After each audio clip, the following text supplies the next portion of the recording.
बिस्मिल्लाहिर्रहमानिर्रहीम। अस्सलाम वालेकुम रहमतुल्लाहि वबरकातुह। आज हम इस वीडियो में बात करेंगे कि दुआ मांगने के 10 आदाब कौन से हैं।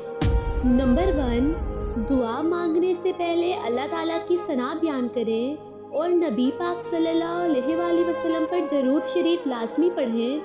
नंबर 2, दुआ खलूसे नियत से मांगें और अल्लाह ताला पर भरोसा रखें।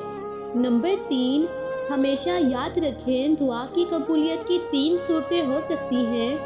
पहली सूरत, आपने जो मांगा वही मिल जाए। दूसरी सूरत, जो मांगा वो ना मिले बल्कि उससे अच्छा कुछ और मिल जाए। तीसरी सूरत, हमारी दुआएं क़यामत वाले दिन हमारे लिए ऐसा वसीला बन जाएं कि हम तमन्ना करें कि काश दुनिया में कोई दुआ कबूल ही ना हुई होती। नंबर 4, दुआ मांगते हुए इस बात का यकीन रखें कि आपकी दुआ ज़रूर कबूल होगी। नंबर 5, सबसे पहले अपने लिए दुआ मांगें और फिर बाद में दूसरों के लिए दुआ मांगें। नंबर 6, दुआ मांगते हुए अपने वालिदैन, घर वालों को और सब मुसलमानों को याद रखें। नंबर 7, दुआ पूरी यकसोई और तवज्जो से मांगें और दुआ के दौरान अपनी निगाहें अपने हाथों पर रखें। नंबर 8, दुआ मांगने से पहले अगर वुज़ू कर लिया जाए तो ये अच्छी बात है।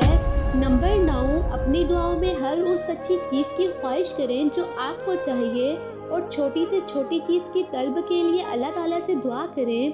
बेशक हमारा अल्लाह ताला हमारी दुआओं को सुनने वाला है।